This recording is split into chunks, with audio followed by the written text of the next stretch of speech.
साल 2023 में भारत ने भी एक बड़ी उपलब्धि हासिल की और ये थी G20 शिखर सम्मेलन की अध्यक्षता। ये G20 शिखर सम्मेलन अहम वैश्विक मुद्दों को संबोधित करने और सदस्य देशों के बीच सहयोग को बढ़ावा देने के लिए विश्व नेताओं को एक साथ लाया। देखिए हमारी खास रिपोर्ट।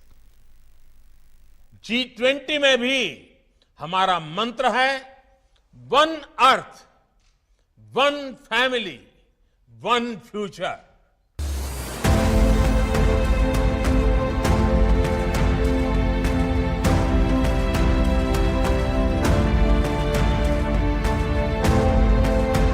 दो 2023 में G20 समूह के शीर्ष नेताओं की बैठक अलग अलग खेमों में बटे हुए देशों के लिए एकता का एक अनोखा मौका था।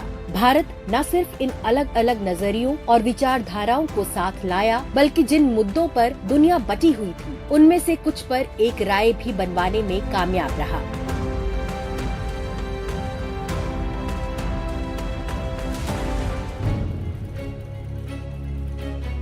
ये कोई सरकारी समारोह नहीं था, बल्कि एक ऐसे मिशन के तौर पर किया गया जिसमें सारा देश शामिल हुआ और ये स्वतंत्र भारत का सबसे बड़ा अंतर्राष्ट्रीय जलसा था।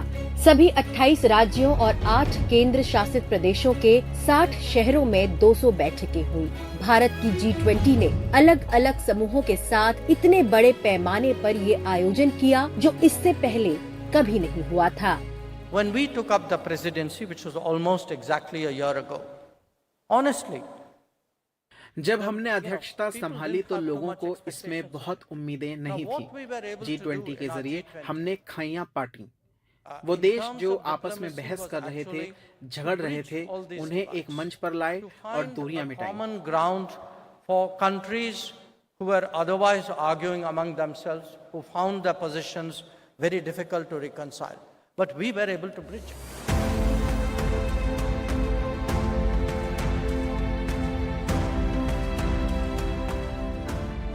हालांकि चीन के शी जिनपिंग ने इसमें हिस्सा नहीं लिया और रूस के राष्ट्रपति व्लादिमीर पुतिन यूक्रेन युद्ध से जुड़े आरोपों की वजह से नहीं आ पाए। बाकी सभी बड़े नेता दिल्ली में मौजूद रहे।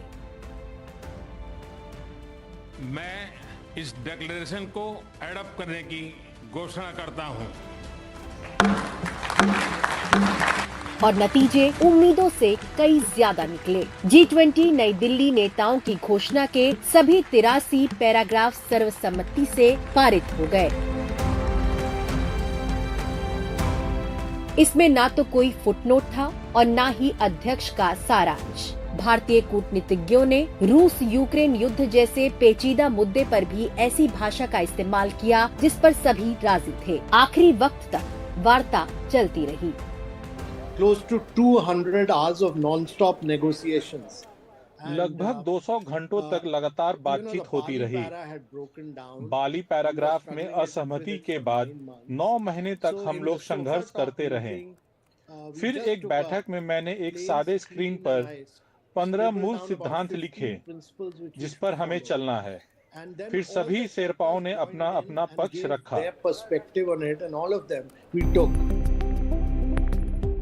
जो बड़ी उपलब्धियां हुई उनमें 2030 के टिकाऊ विकास के एजेंडे का पूरा और कुशल कार्यान्वयन, 2030 तक वैश्विक अक्षय ऊर्जा क्षमता को 3 गुना करना, लोक डिजिटल सुविधाओं की पहुंच बेहतर करना, G20 में अफ्रीकी संघ को स्थायी सदस्यता देना, वैश्विक अर्थव्यवस्था में महिलाओं की भागीदारी को बढ़ावा देना।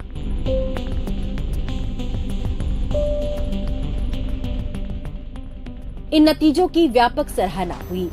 एक्स पर अमेरिकी राष्ट्रपति जो बाइडेन ने कहा, जिस समय वैश्विक अर्थव्यवस्था को जलवायु और टकराव जैसे संकटों ने घेर रखा है, तब इस साल की शिखर बैठक ने साबित किया कि G20 हमारे सबसे अहम मुद्दों के हल अब भी खोज सकता है।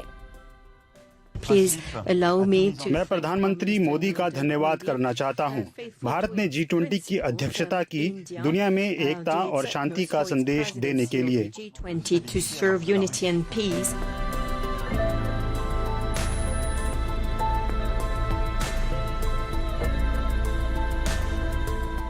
मैं ब्राजील के राष्ट्रपति और मेरे मित्र लूला डी सिल्वा को हार्दिक शुभकामनाएं देता हूं और मैं उनको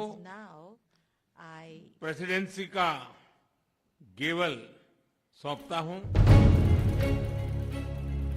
भारत ने अब G20 की अध्यक्षता ब्राजील को सौंप दी है, एक ऐसी घोषणा के साथ जिसे दिल्ली ने कार्यशील, सोची समझी, समावेशी और महत्वाकांक्षी करार दिया, जो वैश्विक चुनौतियों का सामना करने का राह दिखाती हैं। भारत के लिए दुनिया की प्रमुख शक्तियों में अपनी हैसियत बनाने की राह में G20 2023 एक ऐतिहासिक मील का पत्थर साबित हुआ है।